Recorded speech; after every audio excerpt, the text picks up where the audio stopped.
በጣም ይቅርታ ቆይሽ። እሺ መልካም ትንሽ አዎ እኔ አሁን ግራ ገባኝ። እኔ ግራ ገባኝ ሀብቴ። ጥምቀት ለመዳን መሰረታዊ ጉዳይ ነው ብለህ ነበር አላልክም ቅድም?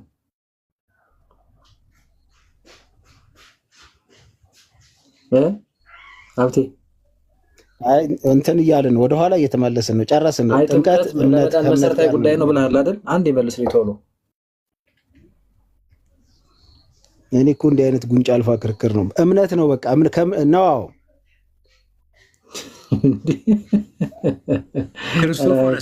ክርስቶፎርስ ይኸውልህ ሀብቴ፣ ዝም ብለህ የሚሰጠውን ትምህርት ስማ። እሺ ሀብቴ፣ ለእግዚአብሔር ቃል ልብ የተከፈተ እንደሆነ ይሰማኛል።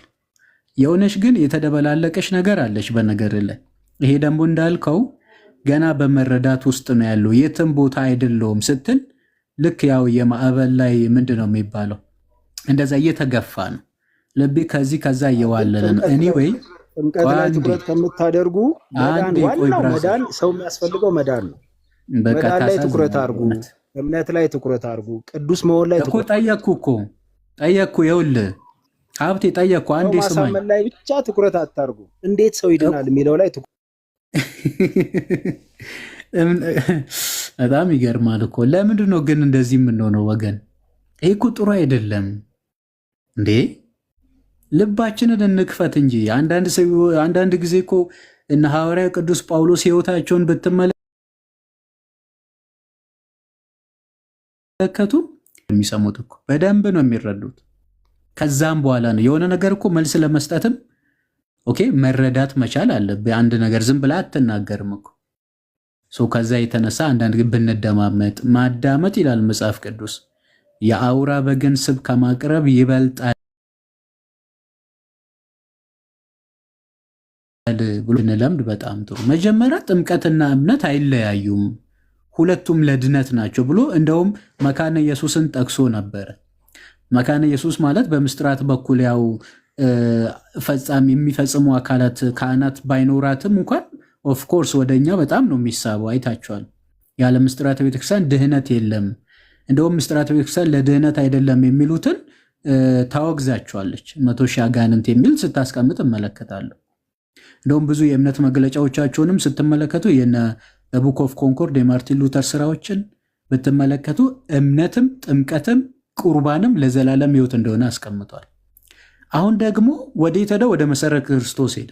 ከዛ ራሱን ነቅሎ ደግሞ ብቻውን እንግዲህ የእውነት አምድና መሰረት ሊያደርግ ነው መሰለኝና ይሄ ትክክል አይደለም።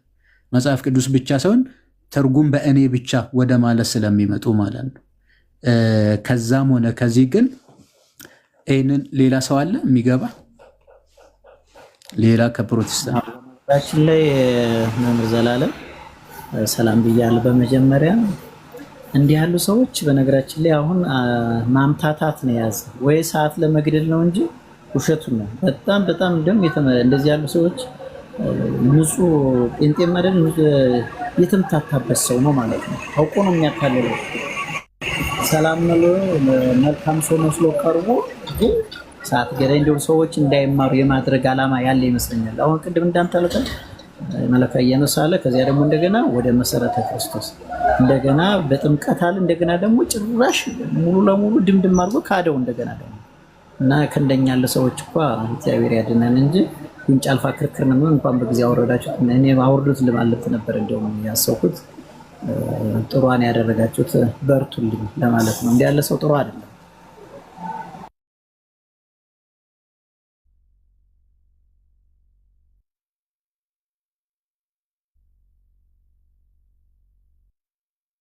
እሺ መልካም። ሌላ የገባ ሰው ምናልባት ፕሮቴስታንት አለ እዚህ ላይ? ብሩክ ምናልባት አሁን ነው የገባው። ብሩክ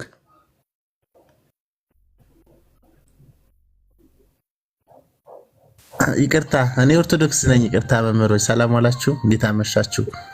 እግዚአብሔር ይመስገን። እሺ መልካም። እሺ ሶ የሚገባ ከሌለ የሚገባ ፕሮቴስታንት ካለ ግቡ፣ ያለዛ ትንሽ ማብራሪያ በነገረ ጥምቀት ላይ መስጠት የምንችል ይሆናል። ጥያቄ መጠየቅ እችላለሁ? ይቅርታ። ትችላለህ። አንተም ኦርቶዶክስ ነህ?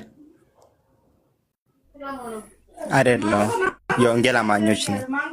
የወንጌል አማኞች ስንት ናችሁ? የወንጌል አማኝ ነህ? አማኞች ነህ? ኳንስን ፕሮቴስታንት ፕሮቴስታንት። አሁን ለምን መሰለህ? አሁን ቀደም ክርስቶፎረስ የትኛው ቤተ እምነት ነው የት ነው ህብረት የምታደርገው ብሎ ይጠይቃል። ይኸውልህ አንተ መካነ ኢየሱስ ነው ወይ ካልቪኒስት የተለያየ ነገር አለ። በጣም ብዙ ዲኖሚኔሽኖች አሉ። ለምንድን ነው ዲኖሚኔሽን? ይሄ ዝም ብሎ ዲኖሚኔሽን ብቻ አይደለም፣ በእምነት ልዩነት ነው። በነገር ላይ የእምነት ልዩነት ስላለ ነው። ጥምቀት ለድህነት ነው የሚልና አይ ጥምቀት ለመዳን አይደለም ዝም ብሎ መገለጫ ነው የሚል አንድ አይደለም። ትልቅ እኮ ነው ይሄ ሳልቬሽን። ስለ ነገረ ድህነት እኮ ነው የምናወራው። ጌታ የተገለጠው ሰዎችን ለማዳን ነው አይደለም? ተመልከት። እና ትልቅ ልዩነት አለው ብራዘርዬ። ለዛ ነው የትኛው ቤተ እምነት ነው ሲባል ትክክለኛ ቤተ እምነትህን ህብረት የምታደርግበትም መናገር አለ። ከመናገርም አልፎ ደግሞ የዛች ቤተ እምነት የእምነት መግለጫ ኦኬ ሊኖሩ ይገባል። እኛ እንዲህ ነው የምናምነው፣ በዚህ መጽሐፋችን ላይ እንዲህ ብለን ጸሎት ሃይማኖት አለን ትላለህ። ልክ እንደኛ ከሆናችሁ ማለት ነው። ከዛ በኋላ ነው ለክርክርም የሚመቹ። ምን ብዬ ነው የምከራከር ሳላውቅ? አየው። ስለዚህ የትኛው ዲኖሚኔሽን እንደሆነ መናገር ትችላለህ? ኦኬ እሺ፣ እኔ ሙሉ ወንጌል ነኝ። ሙሉ ወንጌል። እሺ፣ ጥያቄህ ምንድን ነው?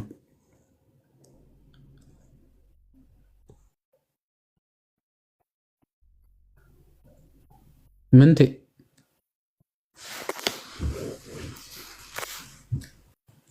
አይሰማም?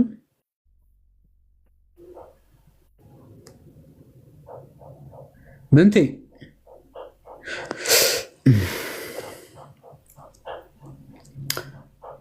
ኦኬ። እንግዲህ ያው እሱ አይሰማም፣ ኔትወርኩ በቃ ወርዷል ጭራሱኑ ማለት ነው። ክርስቶፎረስ ተመለስ እንጂ እየጠፋብን ነው። ተመለስና ያው ኦርቶዶክሳውያን ክርስቲያኖች እንደምታውቁት ኦኬ መዳን ማለት ምን እንደሆነ እናውቃለን አይደለም? መዳን ማለት የኃጢአት ይቅርታ ማግኘት ማለት ነው። የመጀመሪያው ጄኔራሊ መዳን ስንል እጅግ በጣም ብዙ ነገር ማለት ቢሆንም ኦኬ የኃጢአት ይቅርታ ማግኘት እና ጽድቅ፣ ፍጹም ቅድስናን፣ እግዚአብሔርን የመምሰል ህይወት ማለት ነው። ቅድም ለመናገር ሞክሮ ነበረ። ትንሽ ከጫፍ ከጫፍ የሰማቸው ነገሮች አሉ። መዳንን ማለት ነው። አንደኛ የኃጢአት ይቅርታ ማግኘት። የኃጢአት ይቅርታ ማግኘት ማለት በራሱ ምን ማለት ነው? በኃጢአት ምክንያት የመጡ ነገሮች አሉ። ሞት ወደኛ መጥቷል። ባርነት ወደኛ መጥቷል። የዲያብሎስ አሽከሮች ባሮች መሆን መጥቶብናል። ኦኬ ወደ ሲኦል መውረድ አለ። ጸጋ መገፈፉ አለ። ከህግ እርግማን በታች መሆናችን አለ። ስለዚህ የኃጢአት ይቅርታ አንድ ሰው አገኘ ማለት ምን ማለት ነው? ኦኬ ሞት ተወገደለት ማለት ነው። ባሪያ ነበር፣ አሁን የእግዚአብሔር ልጅ ሆነ ማለት ነው። ወደ ሲኦል ነበር የምንወርደው፣ አሁን ገነት ተከፈተች፣ ባለርስት ሆነን ማለት ነው። ተመልከቱ። እና ይሄ የኃጢአትን ይቅርታ ማግኘት ይባላል። ሁለተኛ ነገረ ድህነታችን መዳን ስንል እግዚአብሔርን ማወቅ ማለታችን ነው። እግዚአብሔርን ማወቅ በነገራችን ላይ ድህነት ነው። መጽሐፍ ቅዱስ አምላክ ብቻ የሆነ አንተን የላኮንም ኢየሱስን ያውቁ ዘንድ ይቺ የዘላለም ሕይወት ናት ይላል። በተቃራኒ ደግሞ ዕውቀት በማጣት ሕዝቤ ጠፋ ነው አይደለም የሚለው መጽሐፍ ቅዱስ። ሕዝቤ ዕውቀትን ከማጣት የተነሳ ጠፋ ይላል ትንቢተ ሆሴዕ ምዕራፍ 4 ቁጥር 6 ላይ። ስለዚህ እግዚአብሔር ወደ ማወቅ መምጣት ማለት አንዱ የዘላለም ሕይወት ማግኛ መንገድ ነው። ያላወቅከውን እንዴት ታምነዋለህ? ለማመንም እኮ ማወቅ ያስፈልጋል እኮ። ኦኬ የተገለጠውን ክርስትና ማመን እንዴት ነው? ምስጢረ ሥላሴን ሳያምን አንድ ሰው፣ ምክንያቱም ያመነ የተጠመቀ ይድናል ነው የምንለው። ሳናምን ልንድን አንችልም። በነገራችን የምናምነው ደግሞ የምናውቀውን የተማርነውን ነው የተረዳነውን ነው። መረዳ ሲባል በቤተ ክርስቲያን ውስጥ ሆነን ማለት ነው፣ የራሳችን መረዳት አይደለም። ስለዚህ ማወቅ ራሱ እግዚአብሔር ራሱ ይህንን ይወዳል። መጽሐፍ ቅዱስ እንዲህ ይላል በጢሞቴዎስ መልእክቱ ላይ ጳውሎስ ሁሉ እንዲድኑና እርሱን ወደ ማወቅ እንዲደርሱ ሁሉ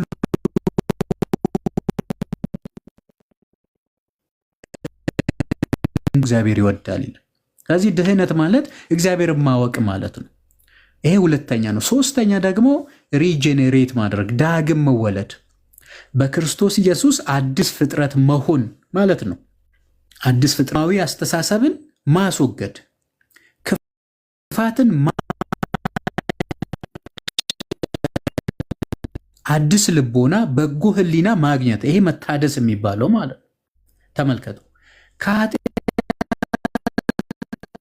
ማሰራ የተፈታ መሆን፣ ከሞት የተገላገልን መሆን ማለት ነው። ተመልከቱ፣ ይሄ ሪጀነሬት እና ዳግም እንወለዳለን ከእግዚአብሔር ማለት ነው። ክርስቶሳዊ እንሆናለን ማለት ነው።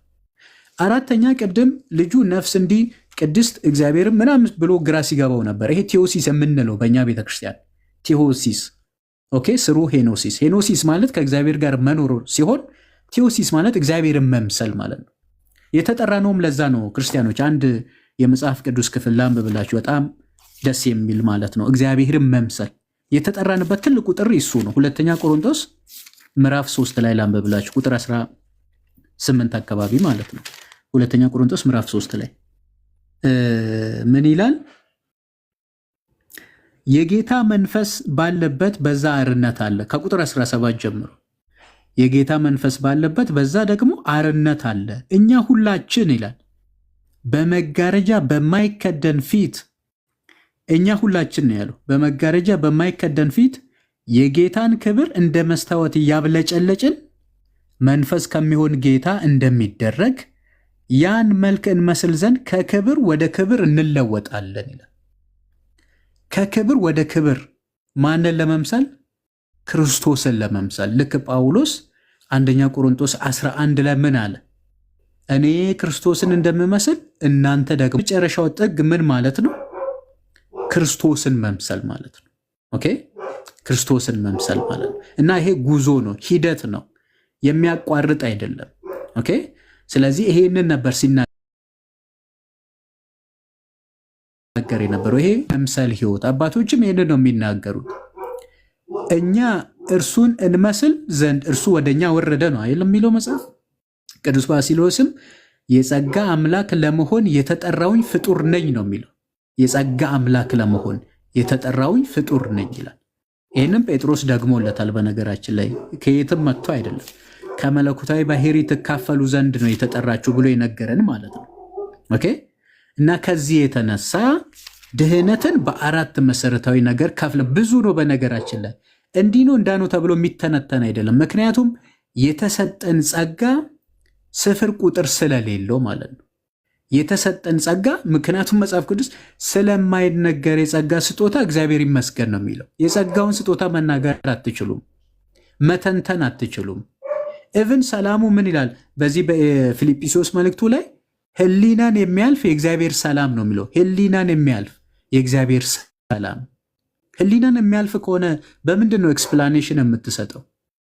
ስለዚህ ድህነት እጅግ በጣም ብዙ ነገር ነው፣ ግን ለማስረዳት ለማስተማር ሲባል በዋናነት በአራት ከፍለን ተመለከትን ማለት ነው። የመጀመሪያው የኃጢአት ይቅርታን ማግኘት፣ ሁለተኛው እግዚአብሔርን ወደ ማወቅ መድረስ፣ ሶስተኛው ዳግም መፈጠር፣ አራተኛው ደግሞ እግዚአብሔርን የመምሰል ህይወት ብለን አስቀምጠን ለምለም ሚውታል። ኦኬ። ስለዚህ ይሄ ማለት ነው። በጣም እኮ ነው የሚያስቸግረው። እንደው ምን ይሻላል? እና ስለዚህ እኛ መዳን ስንል ይሄ ማለት እንዴት ነው ያገኘ ነው? ክርስቲያኖች ይሄ መዳን ወደኛ የመጣው እንዴት ነው? በደንብ መረዳት ያለውን ነገረ ድህነትን ሳልቬሽንን በደንብ ልትገነዘቡ ይገባል። ስትጠየቁ ሙሉ መልስ ለመስጠትም ኦኬ፣ ያመናችሁንም እውነት ደግሞ ለማወቅም ማለት ነው። እንዴት ነው ያገኘነው? በስራ ነው ያገኘነው። ክርስቲያኖች ይህንን ድህነት በስራ ነው? ከኛ የሆነ የጽድቅ ነገር አለ? ያዋጣነው ስጦታ ነገር አለ? የለም። ድህነት ፍጹም የሆነ የእግዚአብሔር ጸጋ ነው። የእግዚአብሔር አብ ፍጹም የሆነ ፍቅር በክርስቶስ ኢየሱስ ሰው መሆን የተገለጠ በመንፈስ ቅዱስ ደግሞ ስራ በህይወታችን የሚተገበር ነው፣ የምንሳተፈው ነው። ወዳጆች ታዲያ መጽሐፍ ቅዱስ ስለዚህ ምን ይላል? ዮሐንስ ወንጌል ምዕራፍ 3 ቁጥር 16ን አንብቡ። እነሆ በእርሱ የሚያምነው የዘላለም ህይወት እንዲኖረው እንጂ እንዳይጠፋ ወዶ አየ በእርሱ በማመን የዘላለም ሕይወት ነው የሚገኘው። የዘላለም ሕይወት እንዲኖረው እንጂ እንዳይጠፋ ወዶ እግዚአብሔር አብ ነው። እዚህ ጋር አብ ነው ልጁ ስለሚል እግዚአብሔር አንድያ ልጁን እስኪሰጥ ድረስ ዓለሙን እንዲሁ ወዶአልና ይላል። እንዲሁ እግዚአብሔር የወደደን እንዲሁ ነው። ከኛ የተገኘ ነገር የለም። ከኛማ የተገኘው ጠላትነት ነው፣ በእግዚአብሔር ላይ ማመፅ ነው ወዳጆች። ለዛ እኮ ነው ሮሜ 5:9 ላይ ጠላቶቹ ሳለን በልጁ ሞት ከእግዚአብሔር ጋር ታረቅን ነው የሚለው። የታረቅነው በምንድን ነው? በልጁ ሞት። እንደሚዘረዝር ላንብብላችሁ በቆላሲስ መልእክቱ ላይ ማለት ነው። ቆላሲስ 1:21 ላይ ማለት ነው። እንዲህ የሚል ቃል አለ። እናንተንም ይላል ነውርና ነቀፋ የሌላችሁና ቅዱሳን አድርጎ በእርሱ ፊት ያቀርባችሁ ዘንድ በፊት የተለያችሁትን ክፉ ስራችሁንም በማድረግ በአሳባችሁ ጠላቶች የነበራችሁትን አሁን በስጋው ሰውነት በሞቱ በኩል አስታረቃችሁ ይላል። የታረቅነው በምንድን ነው? በሞቱ በኩል ነው። እኛ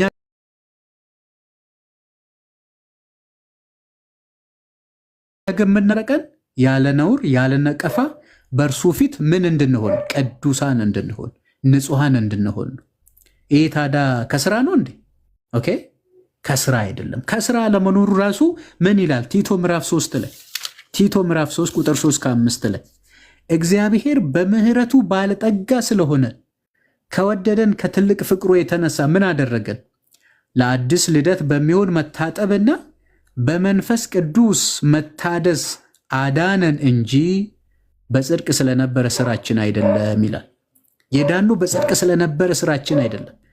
መዳን ፍጹም የሆነ የእግዚአብሔር ፍቅር ነው ወዳጆች፣ ፍጹም የእግዚአብሔር ፍቅር ነው። ፍቅርም እንደዚህ ነው ይላል ወንጌላዊ።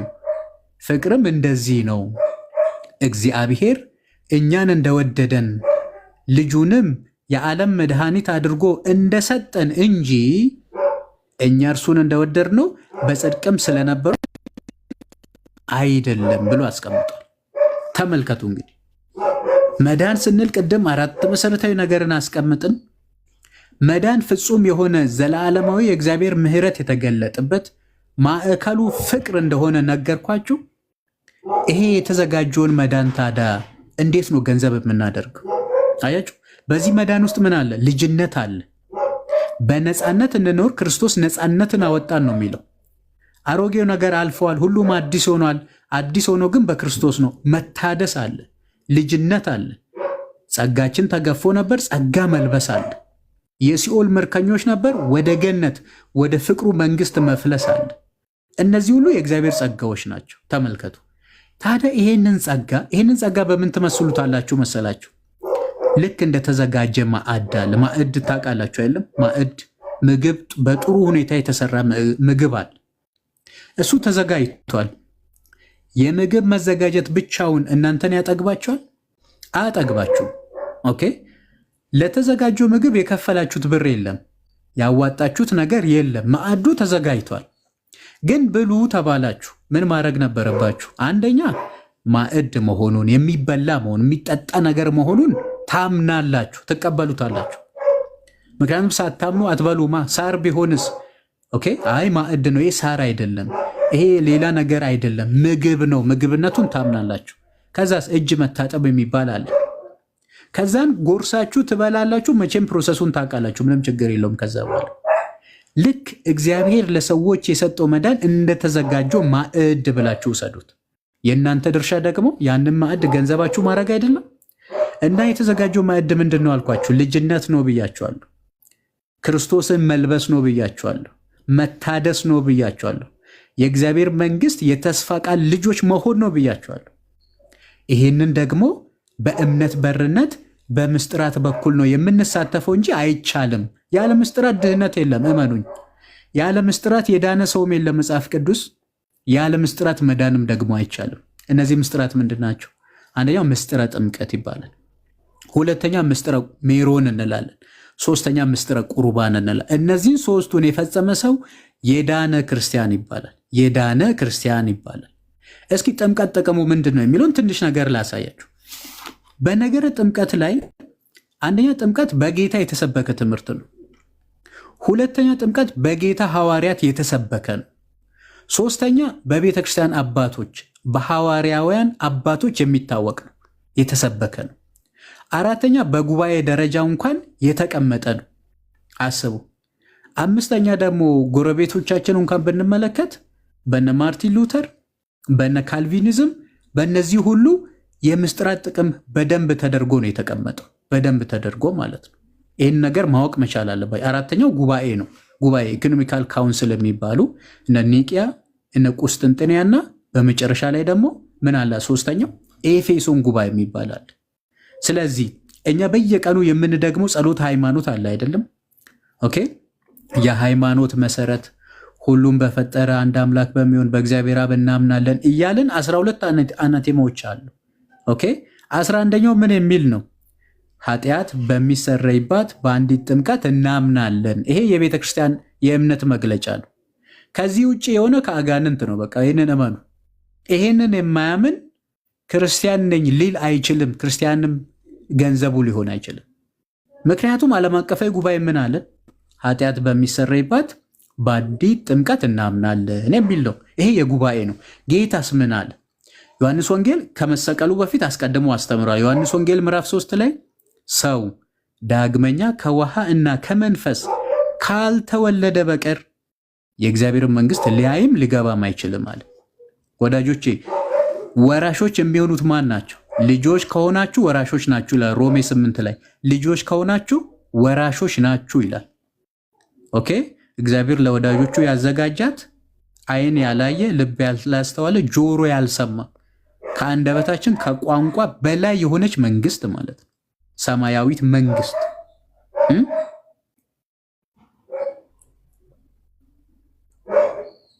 ኦኬ። ስለዚህ ልጆች ከሆናችሁ ወራሾች። ወራሽ ለመሆን ልጅ መሆን ይጠበቃል። ልጅ ለመሆን ደግሞ ከእግዚአብሔር መወለድ የግድ ነው። ጌታ ደግሞ ተወለዱ ብሏል። ሰው ዳግመኛ ካልተወለደ በስተቀር ይላል። ለምንድን ነው የምንወለደው? ልጆች ለመሆን ነዋ። ልጆች ከሆንን እንወርሳለን። ከምንድን ነው የምንወለደው? መወለጃውንም አስቀምጧል። ውሃ እና መንፈስ ብሏል። ውሃ እና መንፈስ። ስለዚህ የትኛውም የቤተ ክርስቲያን አባት ይህንን ክፍል ከጥምቀት ውጭ ፈቶ አያውቅም። ኦኬ። ከዚህ ከጥምቀት ውጭ ፈቶ አያውቅም። ለምንድነው አባትንም የሚጨምርላችሁ? ቅድም በነገረ ጥምቀት ላይ 5 ምስክሮች ስላሉን ነው። አሁን ጉባኤውን አሳየዋችሁ። ሁለተኛ የጌታን ትምህርት ነገርኳችሁ። ሶስተኛ ይህንን ክፍል የፈታውን አንድ አባት እነግራችኋለሁ። ኦኬ። አንድ አባት ቅዱስ ቄርሎስ ዘኢየሩሳሌም የሚባል ማለት ነው። ወደ 24 የሚቆጠሩ ካቴኬቲካል ሌክቸሮች አሉ። ሶስተኛው ላይ ምን ይላል መሰላችሁ? ዮሐንስ ወንጌል ምዕራፍ 3ን የጌታን ትምህርት እነሆ ለመቀበል ከበደህን ይላል። ለመቀበል ከበደህን? ምንም ማድረግ አልችልም፣ ይሄ የባለቤቱ ቃል ነው አለ። በቃ ጌታ ነው የተናገረው፣ ጌታ ነው ያስተማረው። ኒቆዲሞስም ግራ ገብቶት ነበር፣ መጀመሪያ አወቀው። አንተም ግራ ቢገባ እመነው ነው በቃ። ከዛ ውጭ ምንም ልታደርጉት አትችሉ። ስለዚህ የጌታ ትምህርት ነው። እሺ ሐዋርያትስ ይህንን ሰብኳል ወይ? ከጌታ ሂዱ አጥምቆ የተባሉት ሐዋርያት የሐዋርያት ሥራ ምዕራፍ 2 ቁጥር 38 ላይ የሐዋርያት ሥራ ምዕራፍ 2 ቁጥር 38 የኢየሱስን ክርስቶስነት ሰበኩላቸው። ምንድን ነው ያልኳችሁ? የኢየሱስን ክርስቶስነት ተመልከቱ። ኢየሱስ እርሱ ክርስቶስ የእግዚአብሔር ልጅ እንደሆነ ታምኑ ዘንድ ይህ ተጽፏል ነው የሚለው ዮሐንስ ወንጌል ምዕራፍ 20 ላይ። ብዙ ነገሮች አድርጓል ጌታ አለ በደቀ መዛሙርቱ ፊት። ኦኬ። በዚህ መጽሐፍ ያልተጻፉ በሌላ የተጻፉ ብዙ አሉ አለ። ነገር ግን ይሄ መጽሐፍ ለምን ተጻፈ ካላችሁ ኢየሱስ እርሱ ክርስቶስ። ተመልከቱ። የጸሐፍት ፈሪሳውያን ትልቁ ጥላቸው ኢየሱስ በሚለው ላይ አይደለም፣ ክርስቶስ በሚለው መሲህ በሚለው ላይ ነው። አንተ መሲህ አይደለህም ነው፣ አንተ ክርስቶስ አይደለህም ነው እያሉት ያሉት። ግን እግዚአብሔር በብዙ መንገድ ክርስቶስነቱን ገለጠ። አሁን ይሄ መንፈሱን አፈሰሰና የምታዩትን ድንቅ ስራ ያደረገ እናንተ ሰቅላችሁ የገደላችሁት ክርስቶስ ነው ብሎ መሰከሩላቸው። ወይኔ አሉና ልባቸው ተነካ ይላል። የልብ መነካት መቼም ከእምነት የሚመጣ ነው። ልክ ይህንስ እንደውም አዲሱ መደበኛ የሚገርማችሁ ነገር ልባቸው ተነካ የሚለውም ልባቸው እጅግም ተነካ ይልና እርሱም እምነት ነው ብሎ ያስቀምጣል። አመኑ፣ ቃሉን ተቀበሉ ወዳጆቼ። ከዛ ምን አሉ? ታዘዙ። ምን እንድናደርግ ትወዳላችሁ? መታዘዝ ከእምነት ነው የሚመጣ። ያመነ ሰው ነው የሚታዘዘው። ያላመነ ሊታዘዝ አይችልም። ይሄ ራሱ መጽሐፍ ቅዱስ ኮንፌስ ያደርጋል። ሮሜ 1:5 ላይ ኦኬ ከእምነት የሚነሳ መታዘዝን ተቀበሉ ዘንድ ጸጋና ሐዋርያነትን ተቀበልን አለ ጳውሎስ ማለት ነው። ከእምነት የሚነሳ መታዘዝ ኦኬ። የሔዋን እኮ አለመታዘዝ የሔዋንን ክህደት ነው የሚያሳየው። በነገራችን ላይ የመጀመሪያው ኃጢአት እኮ ክህደት ነው፣ እግዚአብሔርን አለማመን ነው። እግዚአብሔርን ሳያምኑ ሲቀሩ ምንድን ነው የሆነው? ኦኬ አመፁበት፣ ትእዛዙን አፈረሱ። አያችሁ። ስለዚህ እነዚህ ሰዎች አምነዋል፣ ቃሉን ተቀብሏል፣ ልባቸው ተነክቷል። ልባቸው በተነካ ባመኑ ጊዜ ግን ድህነትን አላገኙ። ወዳጆች ድህነትን አላገኙ። መዳን ከኃጢአት መታጠብ ስለሆነ ማለት ነው። ልባቸው ተነክቷል፣ አምነዋል፣ ግን አልዳኑ። ምክንያቱም መዳን በእምነት ብቻ አይደለም፣ በእምነት ነው እንጂ በእምነት ብቻ አይደለም። ይገርማል። ከዛም በኋላ ምን እናደርግ ስሉ ጴጥሮስ ምን አለ? ከሌሎች ሐዋርያት ጋር ማለት ነው ንስሐ ግቡ አላቸው። ንስሐ ማለት መጸጸት ነው። ምንድን ነው የተጸጸቱት? ወይኔ ሰቅለን የገደልነው ለካስ መሲህ ነው፣ ሊያድነን የመጣ እርሱ ክርስቶስ ነው ብሎ እኮ ነው የተጸጸቱት። እዛ ቁጥር 35 ላይ ብታነቡ እኮ እንዳንተ ሰቅላችሁ የገደላችሁትን ኢየሱስን ጌታ እግዚአብሔር እርሱም ክርስቶስ እንዳደረገው እወቁ እኮ ነው ያላቸው። እግዚአብሔር በልዩ ልዩ መንገድ ክርስቶስነቱን ገለጠ እኮ ነው ያላቸው። ኦኬ ገለጠ እኮ ነው ያለው። ምንድን ነው ክርስቶስነቱን? በሰማይ 3 ተአምራት፣ በምድር 4 ተአምራት፣ ከዛ በፊትም ደግሞ መንፈስ ቅዱስን በማደል ለሐዋርያትም እርሱ ኢየሱስ ክርስቶስ ራሱ በገዛ ዘመኑ ምስክርነቱ ነበር። ኦኬ እናንተ አምላካችን የምትሉት እርሱ ለእኔ አባቴ ነው ይላቸው ነበር። ተመልከቱ እና ተመልከቱ። ከዛ ምን አለ? ንስሐ ግቡ ኃጢአታችሁ ይሰረይላችሁ ዘንድ። ተመልከቱ አምነዋል እንጂ እኮ የኃጢአትን ስርየት እኮ አልተቀበሉ። እግዚአብሔር ይቅር አላላቸውም። በዚህ ሰዓት እኮ ይቅር ብሏቸዋል። ይቅርታ ውጤትን አልሰጧቸውም እኮ። ከዛስ ንስሐ ግቡ ኃጢአታችሁ ይሰረይ ዘንድ እያንዳንዳችሁ በኢየሱስ ክርስቶስ ስም ተጠመቁ የመንፈስንን ቅዱስም ስጦታ ትቀበላላችኋል። ከዛም ቁጥር 40 ቃሉን የተቀበሉ ሁሉ ተጠመቁ ነው የሚለው። ቃሉን የተቀበሉ ምን አሉ? ቃሉን የተቀበሉ ማለት ያመኑ ማለት ነው አይደለም? ትክክል እኮ ኦኬ። መቀበል ማመን ስለሆነ ማለት ነው። ወደ ገዛ ወገኖቹ መጣ፣ የገዛ ወገኖቹ አልተቀበሉትም። ለተቀበሉት በስሙ ለሚያምኑት ለእነርሱ የእግዚአብሔር ልጆች የሆኑ ዘንድ ስልጣንን ሰጣቸው ነው የሚለው አይደለም? ለተቀበሉት ከዛ ስላመኑ መቀበል ማመን ስለሆነ ባመኑበት ቅጽበት ግን አልዳኑም። ለመዳን ምን ያስፈልጋቸው ነበር? ኦኬ ዲቫይን መለኮታዊ ውሃ የሆነ በጸሎተ ቅዳሴ የሚቀየር ከእርሱ ከውሃና ከመንፈስ ምን ማለት አለባቸው? መወለድ ነበረባቸው። ስለዚህ ተጠመቁ፣ የኃጢአትን ስርየት ተቀበሉ፣ የመንፈስ ቅዱስ ጸጋንም በዛው ልክ ተቀበሉ ማለት ድህነታቸው ተፈጸመ። መጽሐፍ ቅዱስ የሚናገረው ይሄንን ነው። እጅግ በጣም ብዙ ማንሳት ይቻላል፣ ግን ለአሁን ይሄ በቂ ይመስለኛል። ኢቭን ጳውሎስ የሚሉት ጳውሎስ እንኳን ከኃጢአቱ የታጠበው ባመነ ጊዜ አይደለም፣ አምኖ በተጠመቀ ጊዜ ነው። መጽሐፉ የሚናገረው ይሄ ነው። ሺህ ትርጉም ብታመጡ፣ የእግዚአብሔር ቃል ላይ ብታምፁ፣ የራሳችሁን መረዳት ብታስቀምጡ ያው ቃሉ ተቀምጧል። መጽሐፍ ቅዱስ በእጃችን ባይኖር ኖሮ ይደለት ነበር። በነገራችን በእግዚአብሔር ቃል ላይ አታምፁ።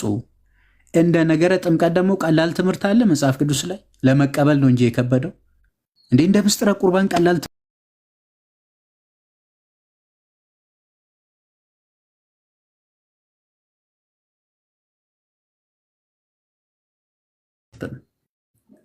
ስለዚህ ከዚህ የተነሳ ኦፍኮርስ አምነናል። ያመንነው የተገለጠውን ወንጌል ነው፣ ሪቪልድ ያደረገውን ክርስትና ነው፣ አንድ ጊዜ ለቅዱሳን ፈጽሞ የተሰጠውን ሃይማኖት ነው፣ በቤተ ክርስቲያን ውስጥ ሲጠበቅ የኖረውን ነው። እሱን ነው ያመንነው። ያመነ ሰው ደግሞ ምን ያደርጋል? ይጠመቃል። ለምንድን ነው የሚጠመቀው? ከኃጢአቱ ለመታጠብ ነው።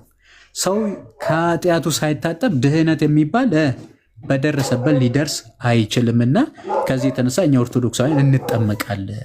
ምናልባት የልጅነትን ጉዳይ ሊያነሱ ይችላሉ። የልጅነትም ጉዳይ የሚቃወም የለም። በነገራችን ላይ እንደውም የእነሱን ልጥቀስላችሁ መሰለኝ። ኦኬ የዌስት ሚኒስተር ኮንፌሽን የሚባል አለ። ዌስት ሚኒስተር ኮንፌሽን የእምነት መግለጫ 28ኛው ምዕራፍ ላይ ሄዳችሁ ብታነቡ ሶፍት ኮፒ ካላችሁ ግቡና አንብቡ። 28ኛው ምዕራፍ ገብታችሁ ብታነቡ 7 ቁጥሮች ወር 6 ቁጥሮች ነው የሚኖረው ክፍሉ ማለት ነው። እና አንደኛ የጥምቀትን ጥቅም ይዘረዝራል። መጠመቅ የሚችለው ማን እንደሆነ ይናገራል። ከዛን የህፃናትን ጥምቀት ያመጣል። ወላጆች አምነው ሲመጡ ይላል ወላጆች ብቻ ሳይሆን የወላጆችም ልጆች ሊጠመቁ ይገባል ብሎ ነው የሚናገረው። እግዚአብሔር የሰጠውን ጸጋ ማን ነው ከልካይ ያደረጋችሁ? እናንተን የተስፋ ቃል ስላደጉ ሰዎች ብቻ ነው አይደለም፣ ለልጆቻችሁና በሩቅ ላላችሁ ለሁላችሁ ነው የሚለው የሐዋርያት ሥራ 2 የቀደሙ ቦታ ላይ ማለት ነው።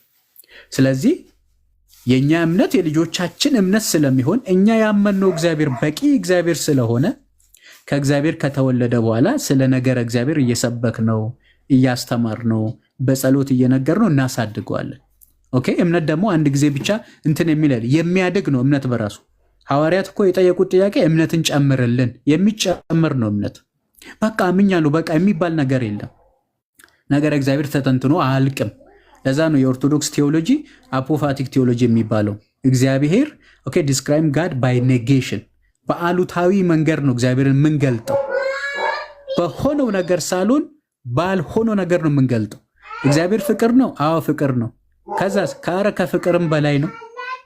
ቃል አለን እንደ እግዚአብሔር ነገር እግዚአብሔርን ለመናገር እግዚአብሔር እንዲህ ነው ብሎ የመረመረው ሰው አለ? አረ ሰውነት ምንድን ነው? ሰውነት በራሳችሁ ምንድን ነው? ሰው ምንድን ነው ታውቁታላችሁ?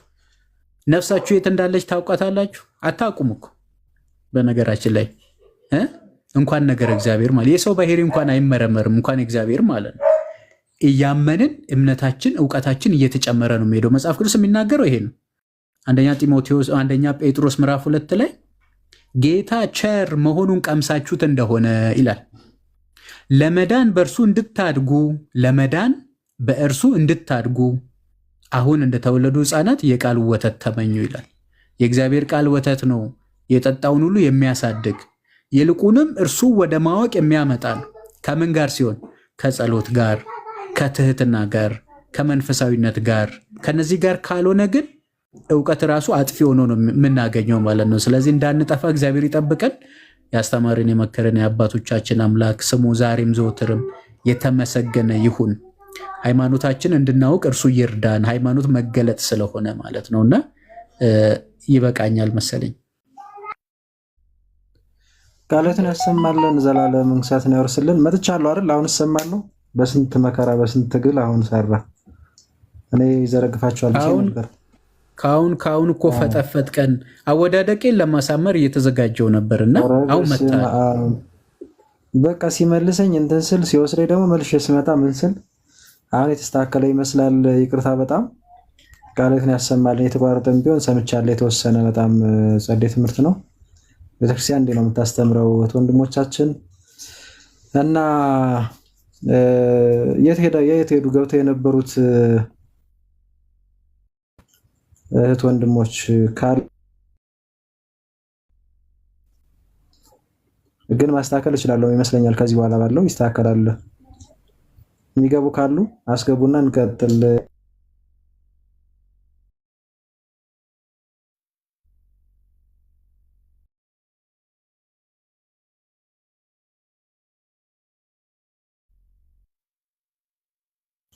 እኔ ጋር የተቆራረጠ ነውና ሞዴሬተሮች ካላችሁ አስገቡና እንቀጥል። የምትገቡ ካላችሁ አንድ ቁጥር ጻፉ።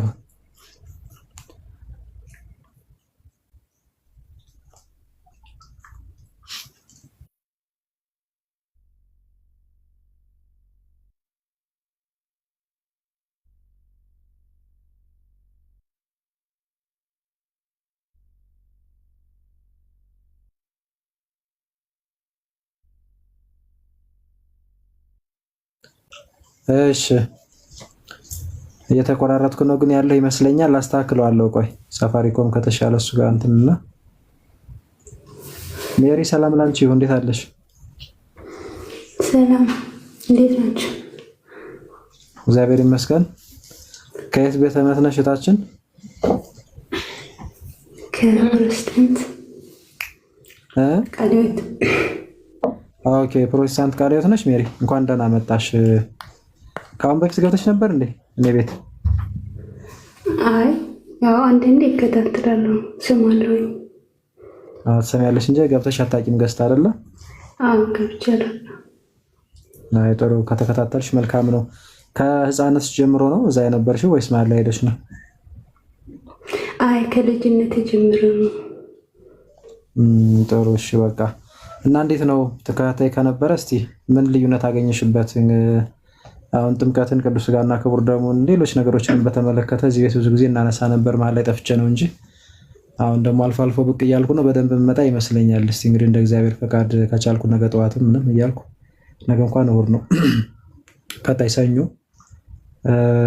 እንማማራለን ብዬ አስባለሁ። እና አሁን ቅድምም ስንማማር ነበረ ጥምቀትን በተመለከተ ያለሽ ነገር እንዴት ነው አሁን ላይ ሜሪ?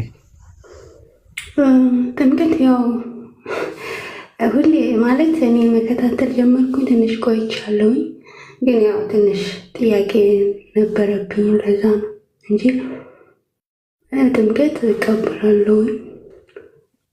እንንት ትምህርት ኦኬ። ስለዚህ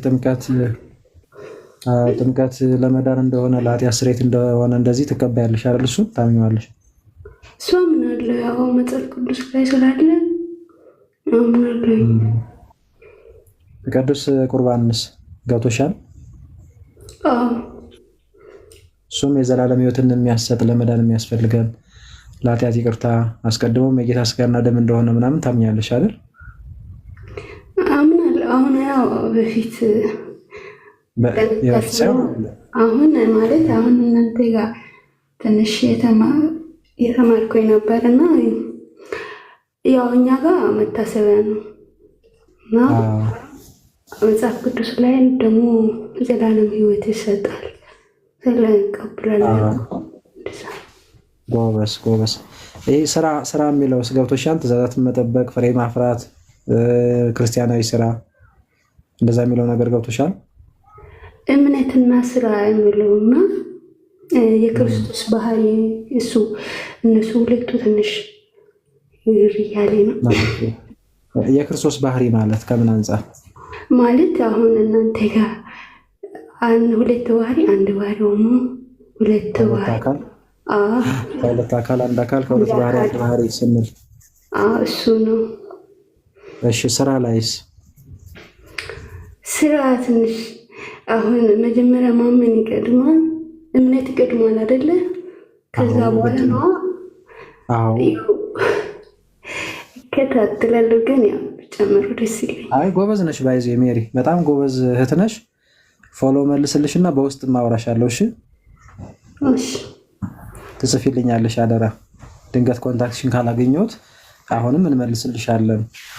እና ዋናው ትልቁ ጉዳይ ምንድነው? በቃ አንቺን በደንብ ቅድም እንዳልሽው ጥምቀት ላይ ያለው ነገር ገብቶሻል። ትልቁ ልዩነት ቅዱስ ሥጋና ክቡር ደሙ ወይም ቅዱስ ቁርባን ላይ ያለው ነገር ገብቶሻል። የጌታችን የመድኃኒታችን ኢየሱስ ክርስቶስ ላይም ከሁለት አካል አንድ አካል ከሁለት ባህሪ አንድ ባህሪ፣ በተለይ ከሁለት ባህሪ አንድ ባህሪ ስንል አስቀድሞ ከተዋህዶ በፊት የስጋ የሆነ ባህሪ አለ። ስጋ ይታያል፣ ይጨበጣል፣ ውስን ነው፣ የሚዳሰስ ነው፣ ሞት ይስማመዋል። መለኮት ደግሞ እነዚህ ነገሮች የሚስማሙት አይደለም። አስገኝ የለውም፣ ዘላለማዊ ነው፣ አይታይም፣ ረቂቅ ነው፣ መንፈስ ነው፣ ሞት አይስማማውም። ስጋ ከመለኮት ጋር ግን ሲዋሃድ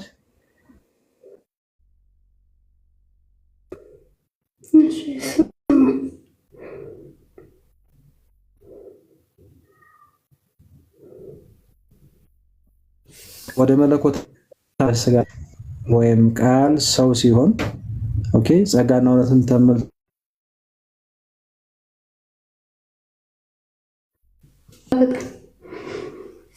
ሲያድር ወይም ደግሞ የባህሪያን መልክ ሲይዝ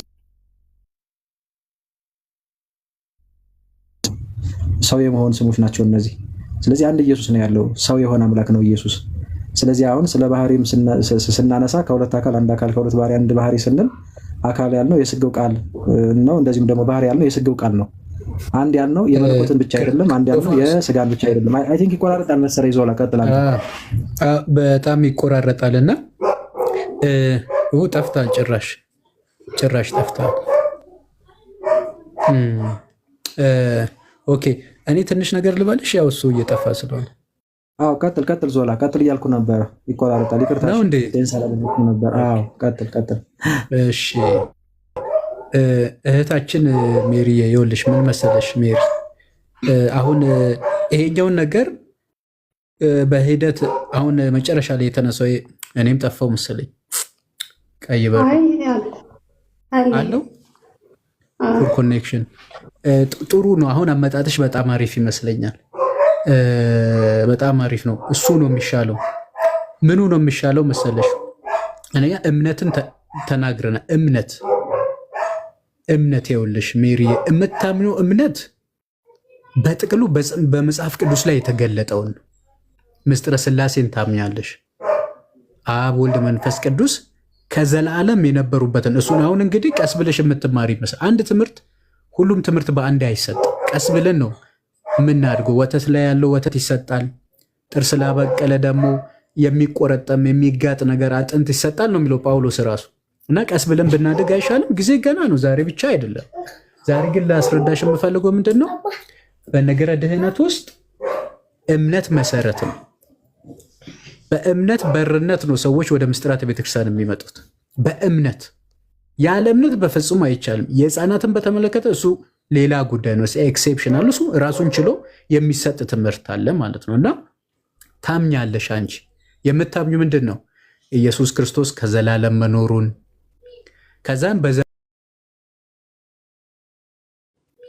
ከዛም በዘመኑ ፍጻሜ ማርያም ተወለደ፣ ወደ ግብፅ ተሰደደ፣ ስደተኛውን አዳም ባለርስት ለማድረግ በናዝሬት በተናቀች ከተማ የተናቅነውን እኛን ነፃ ሊያወጣ ሊቤዥን በተናቀች ከተማ አደግ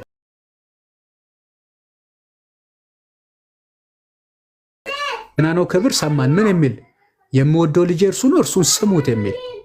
እርሱን የሰማ ሰው አብንም ያውቃል፣ ወልድንም ያውቃል፣ መንፈስ ቅዱስንም ያውቃል። መዳንም በሚገባ መልኩ ይረዳል። ከዛስ ወደ ገዳመ ቆሮንጦስ ሄዶ መጾሙን አስፈልጎት አይደለም፣ ለቤዛነት ነው፣ ለካሳ ነው። ስልጣናዊ የሆነ የቃሉን ትምህርት መስማት አለብን። ስልጣናዊ የሆነ የእጁን ተአምራት መስማት አለብን። ከዛም በዕለተ ሐሙስ ደግሞ እንጀራውን ተላልፎ በተሰጠበት ዛች ምሽት እንጀራውን አነሳና ባርኮ ሰጣቸው፣ አመስግኖ ሰጣቸው። ምን ብሎ? እንኩ ብሉ፣ ይህ ምኔ ነው አለ፣ ይህ ስጋዬ ነው አለ። ከዛ ይህንንም ወይኑንም ባረከ፣ አመሰገነ፣ ቆርቶ ሰጣቸውና ይህ ምኔ ነው፣ እንኩ ጠጡ። ምን ብሎ? ለብዙዎች ለኃጢአት ይቅርታ የሚፈስ የአዲስ ኪዳን ደሜ ይህ ነው ብሎ ማለት ነው። ተመልከች። ከዛስ ይህን ለመታሰቢያ ያድርጉታል። እቺን ብቻ ልንገርሽ፣ መታሰቢያው ምንድናት ካልሽኝ የጌታ መከራ ናት።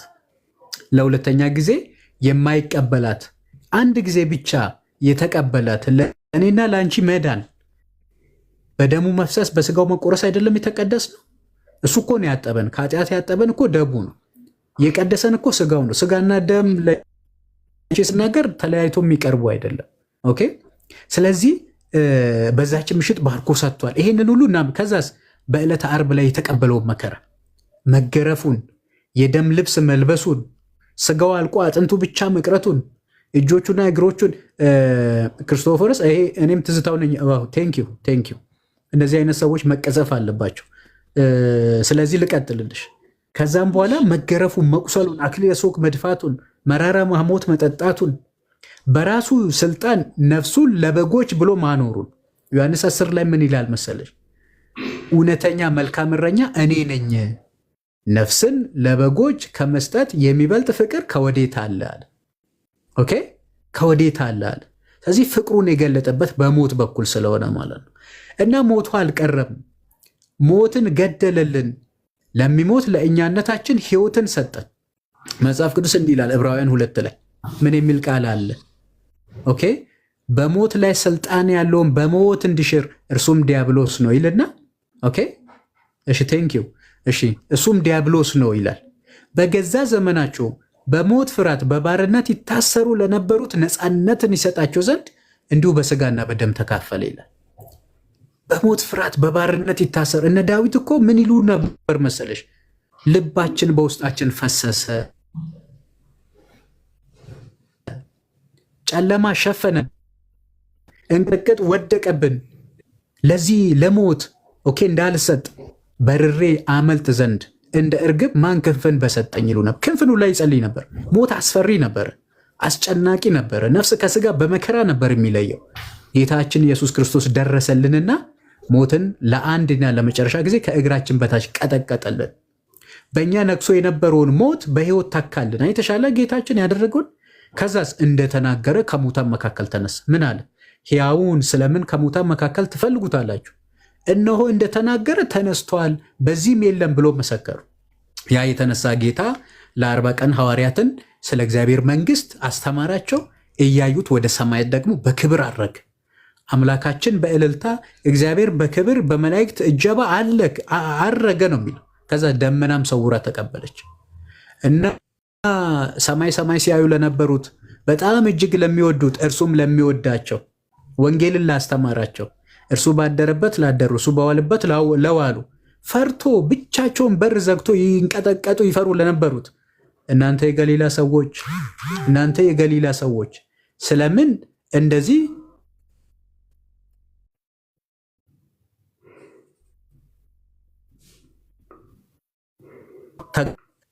ጌታችን ይመጣል እኮ ኦኬ፣ ጌታችን ይመጣል። ፍጹም የሆነ ድህነትን ለወዳጆቹ ለመስጠት ይመጣል። ለእያንዳንዱ እንደ ስራው ሊያስረክብ ይመጣል። የኛ ጌታ ማለት አይተወንም እኮ ኦኬ። ወላጅ እንደሌላችሁ ልጆች አልተዋችሁም አለ እኮ ዮሐንስ 14 ቁጥር 1 ላይ አልተዋችሁም ነው ያለው። ተመልሶ ይመጣል። እርሱ ባለበት ደግሞ እንድንሆን ይወስደናል። አይተሻል አይደለም? ስለዚህ ይሄንን ማመን አለብሽ። የምናምነው ምንድነው? የክርስቶስ ሰው መሆንን የቃል ሰው መሆንን ማለት ነው። እርሱም ክርስቶስ ይባላል። የምስጢረ ሥላሴን አንድነትና ሶስትነትን ታምኛለሽ።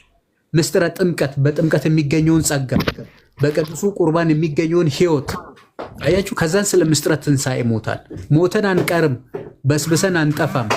እርሱ እንደተነሳ እኛም ደግሞ እንነሳለን። ኦኬ፣ በተለወጠ ማንነት እንነሳለን እናቴ። እና ይሄንን ታምኛለሽ።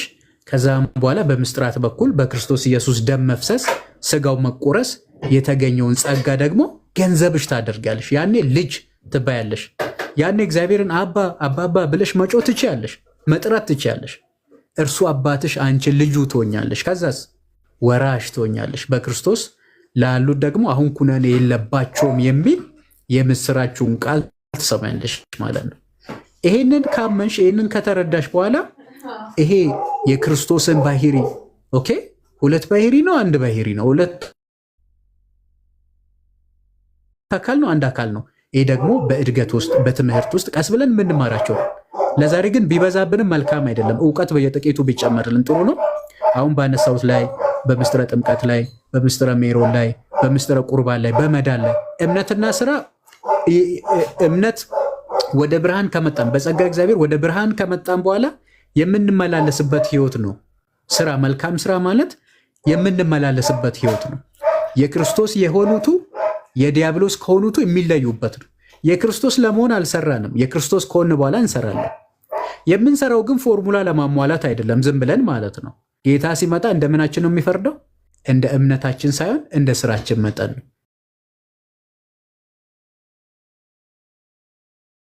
ስራችን መጠን ነው። እምነት ስለማቴዎስ 25 ቁጥር 31 ላይ በጎቹንና ፍየሎቹ በፊቱ ይቀርባሉ። ፍየሎች የኃጢአን ምሳሌ፣ በጎች የጻድቃን ምሳሌ። ለምን ጻድቃን በበጎች ለምን ኃጢአን በፍየሎች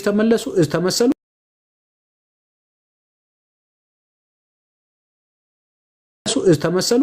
ትርጉምና የፍየል በግ ቢያንስ አንድ ነገር ብነግርሽ ኅብረተ ሥጋዋን ትሸፍናለች። ፍየል ደግሞ ያው እንትን ብላ ነው የምትሄደው ማለት አትሸፍንም። አየሽ፣ ኃጢአኖች እግዚአብሔር ያከበረውን ሰውነት ለማይረባ ነገር አሳልፎ መስጠትን ይሰልጥነናል በሚል ኦኬ፣ ጡታቸውን የሚያሳዩ ጀርባቸውን ባታቸውን የሚያሳዩ ሰዎችን ለዝሙት የሚያነሳሱ እግዚአብሔር ያልወደደውን የሚወዱ የሰለጠኑ መስላቸው የሰጠኑ እንደዚህ አይነት ሰዎች አሉ። አየሽ፣ ግን አምኖም እንደዛ የሚያደርጉ አሉ። ኦርቶዶክሳዊነት ብቻውን አይደለም። በነገርሽ ላይ ኦርቶዶክሳዊነት ብቻውን አይደለም። ኦርቶዶክስ ሆኖ መገኘትም ነው የሚያድንሽ እንጂ በዛ ቤተ እምነት ውስጥ መሆን ብቻ አይደለም። ቤተ ክርስቲያኒቱ የምታስተምረውን እመን፣ እግዚአብሔርን በመምሰል ህይወት ተመላለስ፣ ከኃጢአት ሽሽ፣ ዝሙት ያጠፋል አታድርግ፣ ሙሰኝነት፣ መልካም ያልሆኑ ነገሮች ሁሉ የስጋ ስራ ናቸው፣ እነርሱን የሚያደርጉ ደግሞ የእግዚአብሔር መንግስት አይወርሱም ብላ ቤተክርስቲያን ዕለት ዕለት ቁረቡ፣ ንስሐ ግቡ፣ ራሳችሁን ፈትኑ፣ ራሳችሁን መርምሩ ብላ ታስተምራለች። በዛ መንገድ ግን የቀጠለ እርሱ የዘላለም ሕይወትን ይወርሳል። ሶ ምን ልልሽ ፈልጌ ነው፣ ስራ የክርስቶስ ለመሆን ሳይሆን የክርስቶስ ከሆን በኋላ እንሰራለን። የምንሰራው ግን ዝም ብሎ ለተራ ነገር አይደለም። ጌታ ስመጣ ምን አለ? ለእያንዳንዱ እንደ ስራው አስረክባለሁ ያለው ጌታ ማቴዎስ 25:31 ላይ እንደነገርኩት ጻድቃንን 6 ነገር ይላቸዋል። ተርቤ ያበላችሁኝ። ኦኬ፣ ጽድቅን ለተራብን ለእኛ የህይወት ምግብን ለሰጠን ለጌታ መልስ የምንሰጠው ምንድን ነው? ጽድቅን ደግሞ ለተጠማን ለእኛ እነሆ የህይወት ደም የሆነውን ከእርሱ ምንጭነት በፈለቀው ደም እኮ ነው የተቀደስ ነው ዋጋ ነው የከፈለልን። እግዚአብሔር ፍቃድ ነው መኖር ያለብን። ኦኬ፣ ለገዛን እንደሚሆን በእኛ ፍቃድ ላይ የእርሱ ፍቃድ ካልሰለጠነ እኛ ክርስቲያኖች አይደለንም። በነገርሽ ላይ ዝም ብሎ ኢየሱስ ማለት ብቻውን አድንም ሰው ስመጣልሽ ማለት ነው እና ተርቤ አላበላችሁኝም፣ ተጠምቼ አላጠጣችሁኝም፣ ታርዤ አላለበሳችሁኝም፣ ታምሜም ታስሬም አልጠየቃችሁኝም፣ እንግዳ ሆኜ መጥቼ አልተቀበላችሁኝም ይላል። ለጻድቃኑ ሳይሆን ለኃጢያኑ ማለት ነው። ለጻድቃኑ ደግሞ ይህንን በተገላብጦች አደረጋችሁና ዓለም ከተፈጠረበት ጊዜ ጀምሮ ወደ ተዘጋጀላችሁ መንግስት ግቡ ይላቸዋል። እንዲገቡ ያደረጋቸው ምንድን ነው? ሜሪ የዚች ግን የሚሰማ ከሆነ ሄሎ፣ አቤት። እሺ፣ ጻድቃንን አደረጋችሁ ግቡ አላቸው። ኃጢያኖችን እንዲህ ስላደረጋችሁ ከኔ ወግዱ አላቸው። እምነታቸው ሌሎቹ ስላመኑ ሌሎቹ ስላላመኑ ነው ወይስ አምኖ ስለሚደረግና ስለማይደረግ ነገር መሰረት አድርጎ ነው የፈረደላቸው? አምኖ አልደረጉማ። ለዛ አምኖ አላደረጉ ማለት። አዎ፣ ላላመነማ እኮ እንደዚህ አይባልም። ያላመነ ሰው እኮ አሁን ተፈርዶበታል ነው የሚለው። ያላመነን ሰው ለምን አላበላኸኝም? ለምን አምኖ ነው። አምኖ ያው ቃሉና ተግባር የሌሎች ናቸው መሰለኝ አይደል? አየሽ፣ በቃ እኛ ስራ ስንል ይሄ ማለታችን ነው። ስራ ስንል የክርስቶስ ለመሆን አይደለም የሰራ ነው ብዬሻለሁ። መዳን በጸጋ ነው። ማዕከሉ የእግዚአብሔር ፍቅር ነው፣ የእግዚአብሔር ምሕረት ነው። ኦኬ፣ ግን ክርስቲያን ከሆን በኋላ ደግሞ የምንመላለስበት ህይወት አለ። በቃ እኛ የኃጢአት ይቅርታ አግኝተናል ድኛለሁ ብለን ፋይሉ እንደተዘጋዘው ቁጭ የምንል አይደለም። የተጠራ ነው ለምንድን ነው? ክርስቶስን ለመምሰል ነው ብያለሁ ቅድም። ክርስቶስን የመምሰል ህይወት ነው ከኛ የሚፈለገው። ጳውሎስ የተናገረው አንድ ጥቅስ አለ ፊልጵስዩስ ምዕራፍ 3 ላይ ማለት ነው። ኦኬ፣ እነሆ ገና እንዳያስኩት አልቆጥርም አለ ጳውሎስ፣ ታላቁ ሐዋርያ በጸጋዎች ሁሉ ላይ የተሾመ ማለት ነው። ምን አለ? ገና እንዳያስኩት አልቆጥርም፣ አንድ ነገር ግን አደርጋለሁ። አንድ ነገር ግን አደርጋለሁ። ምንድን ነው የሚያደርገው? የኋላዬን እየተውኩ ከፊት ያለውን ለመያዝ እዘረጋለሁ፣ እግዚአብሔርም ለጠራልኝ ከፍ ላለው መትጋት እተጋለሁ ይላል። ላንብብልሽ መሰለኝ ምዕራፍ 3 ቁጥር 13 ላይ እንዲህ ይላል። ፊልጵስዩስ 3 ከቁጥር 12 ጀምሮ አሁን እንዳገኘው ወይም አሁን ፍጹም እንደሆንኩ አይደለም፣ ነገር ግን ስለ እርሱ በክርስቶስ ኢየሱስ የተያዝኩበትን ያን ደግሞ እይዛለሁ ብዬ እፈጥናለሁ። ወንድሞች ሆይ እኔ ገና እንዳልያዝኩት እቆጥራለሁ። እንግዲህ ጳውሎስ አልያዝኩም ካለ እኔ ይዣለሁ ካልኩኝ የእብደት ነው የሚሆነው። ተመልከቺ፣ እኔ ገና እንዳልያዝኩት እቆጥራለሁ፣ ነገር ግን አንድ ነገር አደርጋለሁ፣ በኋላ ያለውን እየረሳው በፊቴ ያለውን ለመያዝ እዘረጋለሁ፣ በክርስቶስ ኢየሱስ ከፍ ከፍ ያለውን የእግዚአብሔርን መጥራት ዋጋ እንዳገኝ ምልክትን እፈጥናለሁ ይላል። ተመልከቱ እንግዲህ ገና እንደያዝኩት እንኳን አልቆጠርኩም። አልያዝኩም እኮ ነው የሚለው ጳውሎስ። እስኪ ጳውሎስ የጎደለበት ነገር አለ? እስከ 3ኛ ሰማይ የተነጠቀ በጸጋዎች ሁሉ ላይ የተሾመ የልብሱ ጨርቅ ሳይቀር ድዊን የሚፈውስለት 14 መልእክታትን የጻፈ ጌታችን ምርጥ ዕቃ በአሕዛብ ፊት የምትቆምልን የቤተክርስቲያን ብርሃን የሆነ ተመልከቱ፣ እርሱም መስሎ የተገኘ ሩጫውን በድል አድራጊነት የጨረሰ በመጨረሻም የሕይወት አክሊልን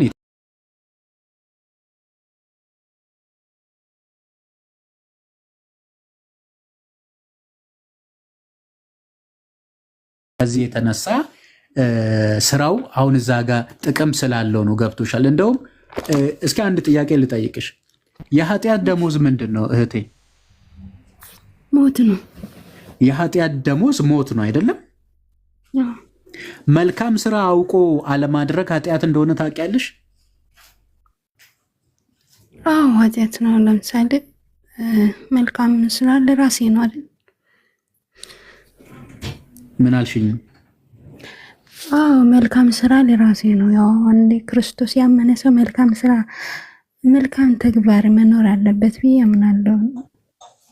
ያው አላውቅም ግን ስራ ምን ይላል መሰለሽ? አንድ የመጽሐፍ ቅዱስ ክፍል እንዲህ ይላል፣ እንግዲህ በጎ ለማድረግ አውቆ ለማይሰራው ኃጢአት ነው ይላል።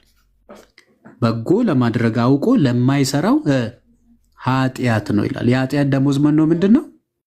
ሞት ነው። ቅድም ስለ ስራ እንደነገርኩሽ ኦኬ፣ የመጀመሪያውን ድህነት ቅድም እንዳልኩሽ የእግዚአብሔር ልጅ ለመሆን ወደ ብርሃን ለመምጣት ከኃጢአት ለመታጠብ ከኃጢአት ማሰሪያ ለመፈታት ከሞት ለመገላገል የመጀመሪያው ኢኒሻል ሳልቬሽን እንላለን እኛ። እዛ ላይ ያዋጣነው ነገር የለም። መሰረቱ ምንድን ነው? እምነት ነው። የተገለጠውን እምነት ደግሞ ተቀበልን። በምስጢራተ ቤተክርስቲያን ደግሞ ገንዘባችን አደረገን። ከዛ የክርስቶስ ከሆነ በኋላ ደሙን ላፈሰሰልን እኛ ደግሞ ህይወታችን እስከምናፈስ ድረስ ኦኬ፣ እንጀራው ምግቡን ለሰጠን ለተራበ ማብላትን ስለኛ ታስሮልናል እኮ። የታሰርን ሰዎች ነበርን አይደለም? ነፃ ለማስፈታት ማለት ነው። ዲያብሎስ አስሮን ነበር። ከእስራት ለመፈታት እሱ ታሰረልን። እኛ ነበረ ከሞት ሊገላግለን እርሱ ሞተልን። ተመልከች፣ በጣም አስደናቂ ነገር እኮ ነው። እኛ ታመን ነበረ፣ እርሱ ግን ስለኛ ታመመልን። አየሽ፣ እጅግ በጣም አስደናቂ ነገር ነውና አሁን ግን ክርስቲያን ምን መሆን አለበት? ለኃጢአት የሞተ ለጽድቅ ሕያው የሆነ መሆን አለበት። እና እሱ ነገር ነው መነግርሽ። በመቀጠል ደግሞ ሌላ ጊዜ አንዳንድ ነገሮች መጨመር ይቻላል እና ይሄንን እወቂ። በመቀጠል ደግሞ ሌላ ነገር እነግርሻለሁ። እዚህ ላይ ብዙ ሀሳቦች አሉ። በእርግጥ ፍሬ ማፈራ ዛፍ ይቆረጣል የሚል አሉ እና መጨመርም ትችላላችሁ። እነ ክርስቶፎረስ ጨምሩበት ዮሐንስ ላይ ያለውን። ኦፍኮርስ አዲስ ኔትወርክ አለ ብለህ ነው አሁን ይቆራርጣል። አሁን ደግሞ ሰላም ሆናል መሰለኝ። ማውራት ሲጀምር ነው የሚይዘው። እኔ ይበቃኛል። ክርስቶፎር ሲጀምር ማለት ነው ይቆራርጣል። ይሄ ማታ ኔትወርክ ቃልህን ያሰማልን። ዞላ በጣም አሪፍ አድርገህ ነው ያብራራኸው። እውነት ነው። በጣም አሪፍ ነገር ነው። አሰናብተኛው እኔ ልትወጣ ነው እንዴ? ቆይ እንጂ አንተ ማቅመጣ ኔትወርክ የመች ተስተካከለ? ቆይ ትንሽ እና ሜሪ በውስጥ በደንብ አውራሻለሁ። እሺ፣ በዚህም ደግሞ እየመጣሽ የጤሻ አደባባይ ላይም እንትን ትያለሽ። በውስጥ እንግዲህ የሚረባረቡብሽ ሰዎች ይኖራሉ። ለጊዜው ፖዝ አድርገሽ በደንብ እኛ እናግዝሻለን እና በደንብ ማንኛውንም ጥያቄ ውስጥሽ ያለውን ነገር ስለ ኦርቶዶክስ በደንብ እናብራራልሻለን። ችግር የለውም። በውስጥም በዚህም በአደባባይም እና አሁን ካነሳሽው አንጻር ግን ያው ዶክተር ያለውን በደንብ ያዥ። ሌሎች ነገሮችን ቀስ እያልሽ ከፍ እያልሽም ደግሞ መጭባቸው ነገሮች አሉ። በተለይ ነገረ ክርስቶስ ላይ ግሩፕም አለኝ። እዛም ቢሆን እጨምርሻለሁ። በደንብ አቅምሽን አይቼ ምናምን እዛ ላይ የሚሰጧቸው ትምህርቶች በአቅም ልክ የምትረዷቸው ስላሉ ጆይን ማድረግ ይቻላል። ስራን በተመለከተ ግን የያዕቆብ መልእክት ምዕራፍ 2 ላይ እኮ በግልጽም ያስቀምጣል አይደል? ሜሪ ታውቂዋለሽ አይደል? እንደውም ምን ብሎ ነው የሚጀምረው? ቁጥር 14 ላይ የያዕቆብ መልእክት ምዕራፍ 2 ቁጥር 14 እምነት አለኝ የሚል ስራ ግን የሌለው ሰው ቢኖር እምነቱ ይጠቅመዋልን? እምነቱ ሊያድነው ይችላልን? ይላል። ይሄ አጻጻፍ ምን እያለ ነው? አንድ ሰው አማኝ ነኝ ብሎ ነገር ግን እምነቱን ግን በስራው የማይፈጽም ከሆነ ወይም ደግሞ ከስራ የተለየ እምነት ከሆነ እንደማያድነው እየተናገረ ነው። አጻጻፉ እንደዛ ነው።